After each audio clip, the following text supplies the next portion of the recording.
ថ្ងៃនេះខ្ញុំនឹងជជែកតាក់ទងជាមួយទៅនឹង YouTube Short បាទ YouTube Short ការពិតបងប្អូនអត់ចាំបាច់មានសមត្ថភាពនៅក្នុងការផលិតវីដេអូទាំងស្រុងក៏បានដែរឬក៏វីដេអូវែងវីដេអូគេហៅថាវីដេអូ long ហ្នឹងវីដេអូវែងហ្នឹងគឺមិនក៏បានដែរប៉ុន្តែបងប្អូនអាចងាកទៅលើ YouTube Short ហើយ YouTube Short ហ្នឹងបងប្អូនយកប្រភេទជា reaction ឬក៏ជាប្រភេទ commentary នឹងឯងចឹងថ្ងៃនេះខ្ញុំនឹងចែករំលែកទៅលើ YouTube Short ដែលមាន4ចំណុចសំខាន់បងប្អូនចំណុចទី1ដែលនិយាយអំពី use sound ហ្នឹងមានន័យថាបងប្អូនគ្រាន់តែចូលទៅក្នុង YouTube Short ឬក៏យើងហៅថា feed របស់ Short យកភ្លេងពីក្នុង Short feed យកមកប្រើនៅលើវីដេអូរបស់យើងទាំងដុលបាទចំណុចទី1គេមានន័យថាផ្ដោតទៅលើវីដេអូរបស់យើងទាំងដុលឧទាហរណ៍ថាបងប្អូន upload short រយៈពេល1នាទីអញ្ចឹងមានន័យថាបងប្អូនត្រូវមានវីដេអូរយៈពេល1នាទីពេញបើបងប្អូន upload short រយៈពេល30 second ឬក៏50 second ឬក៏40 second បងប្អូនត្រូវមានវីដេអូខ្លួនឯងទាំងដុលហ្នឹង30 40ទៅ50 second ហ្នឹង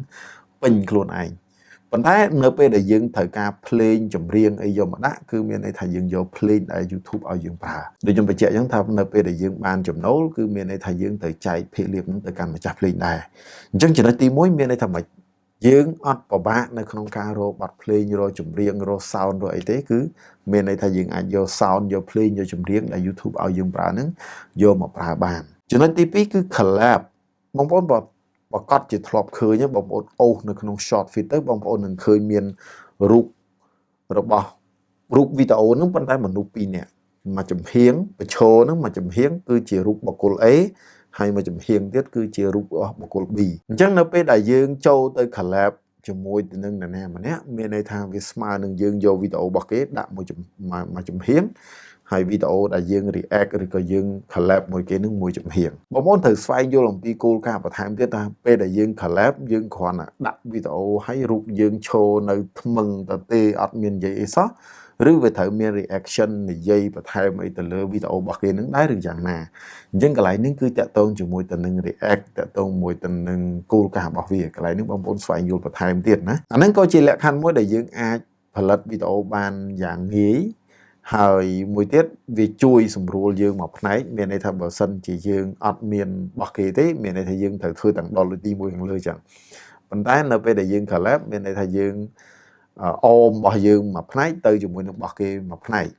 ហើយ collab ហ្នឹងក៏មានន័យថាយើងអាចរកចំណូលបានដែរចំណុចទី3តទៅមួយនឹង green skin បងប្អូនធ្លាប់អូសនៅក្នុង short feed បងប្អូនធ្លាប់ឃើញហើយអ្នកដែលគាត់ green skin មានន័យថាគាត់យកមុខរបស់គាត់ហ្នឹងទៅដាក់ផ្នែកណាមួយនៃវីដេអូរបស់ម្ចាស់ដើមអញ្ចឹងមានន័យថាគាត់បង្ហាញមុខគាត់នៅជ្រុងខាងលើខាងឆ្វេងខាងស្ដាំឬក៏ជ្រុងខាងក្រោមខាងឆ្វេងស្ដាំអាស្រ័យលើគាត់ដាក់ទីតាំងរបស់គាត់ទេហើយការ green skin នេះមិនមែនមានន័យថាជាការគ្រាន់តែយករូបយើងហើយយកទៅដាក់ចោលឬក៏វីដេអូរបស់យើងយកទៅដាក់ចោលនៅផ្នែកណាមួយហើយដែលអត់មាន reaction ទៅលើវីដេអូរបស់គេសោះក៏អត់បានដែរអានឹងវាតាក់ទងជាមួយទៅនឹង review content ហើយប៉ុន្តែប្រសិនបើយើងមានយោបល់យើងមានគំនិតមាន idea មានទស្សនៈរបស់យើងទៅ react ឬក៏ commentary ទៅលើវីដេអូរបស់គេមានន័យថា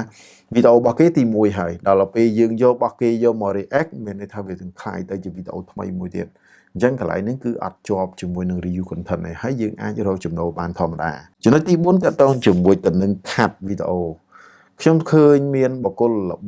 បីនៅលើ YouTube ឬក៏ social media នឹងច្រើនដែលគាត់ជ្រើសរើសយកនៅវិធី cut វីដេអូរបស់អ្នកណាម្នាក់ខ្ញុំលើកឧទាហរណ៍ថាយើងឃើញស្អីមួយហើយគេធ្វើរៀងទាស់ចិត្តឬក៏យើងអាចថាយើងមាន idea ថ្មីខុសពីគេដែលគេបង្ហាញយើងឧទាហរណ៍ថាវីដេអូរបស់គេរយៈពេល1នាទីហើយយើងឃើញការបង្ហាញរបស់គេនោះវាធ្វើឲ្យយើងអត់ចង់បានបែបហ្នឹងឬក៏យើងគិតថាយើងមាន idea ផ្សេងមួយទៀតអញ្ចឹងមានន័យថាយើងអាចខាត់វីដេអូរបស់គេនៅផ្នែកណាមួយនៅទីតាំងណាមួយរយៈពេលខ្លីមួយទៅហើយបន្តមកយើងយកមកបន្ថែមជាមួយទៅនឹង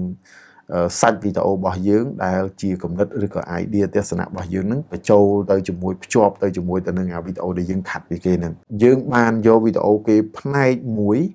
ហើយយកមកបន្ថែមឧបមាថា 30% អញ្ចឹងទៅហើយវីដេអូរបស់គេ 30% ហើយយកមកបន្ថែមជាមួយរបស់យើង 70% ទៀត ដើម្បីបង្កើតចេញជាវីដេអូថ្មីមួយទៀតខាត់ដើម្បីបន្ថែមខាត់ខ្ញុំនិយាយយើងខាត់ធ្វើ20% 30% ប៉ុន្តែបន្ថែមមករបស់យើងវិញ 70% ខាត់របស់គេ 40% បន្ថែមរបស់យើងវិញ 60% ចឹងទៅអាចថាធ្វើម៉េចបន្ថែមរបស់យើងឲ្យច្រើនជាងរបស់គេអញ្ចឹងវាទៅជា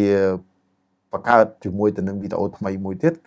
ដែល YouTube អនុញ្ញាតឲ្យយើងធ្វើបែបហ្នឹងមិនមែនមានន័យថាខុសគោលការណ៍ទេហើយយើងអាចរកចំណូលពីវីដេអូដែលយើងបានខាត់ហ្នឹងធម្មតាហើយអត់ជាប់ជាមួយទៅនឹង review content ទេត្រឡប់មកវិញពាក់ព័ន្ធមួយ YouTube Short ដែលបងប្អូនងាយឬក៏ជាមធ្យោបាយមួយសម្រួលទៅដល់បងប្អូនគឺអ្នកខ្លះគាត់អត់មានពេលវេលាគ្រប់គ្រាន់ឬក៏អត់មានលទ្ធភាពនៅក្នុងការផលិតវីដេអូវែងរយៈពេល5នាទី10នាទី15នាទីអញ្ចឹងទៅប៉ុន្តែគាត់អាចចូលទៅបើគាត់អាចផលិតវីដេអូរយៈពេល1នាទី2នាទីបានឬក៏ក្រោម3នាទីគឺមានន័យថា short ហើយគាត់អាចយកសំឡេងពី YouTube ដែល recommend ឲ្យយើងប្រើហ្នឹងគឺយើងយកមកប្រើទៅអាហ្នឹងដូចខ្ញុំនិយាយទៅក្នុងចំណុចទី1ចំណុចទី2គឺ collab មានន័យថាយកវីដេអូរបស់គេហើយនឹងវីដេអូរបស់យើងដាក់ផ្ទឹមចូលគ្នាហើយយើង react ទៅលើវីដេអូគេទៅទី3គឺ green screen មានន័យថាដាក់វីដេអូរបស់គេទាំងដុលប៉ុន្តែដាក់មុខឬក៏សាច់វីដេអូរបស់យើងនៅផ្នែកណាមួយនៃវីដេអូរបស់គេហើយ react ទៅលើវីដេអូរបស់គេទៅអាហ្នឹងមានន័យថា green screen ទី3យើងអាចរកចំណូលបានដូចគ្នា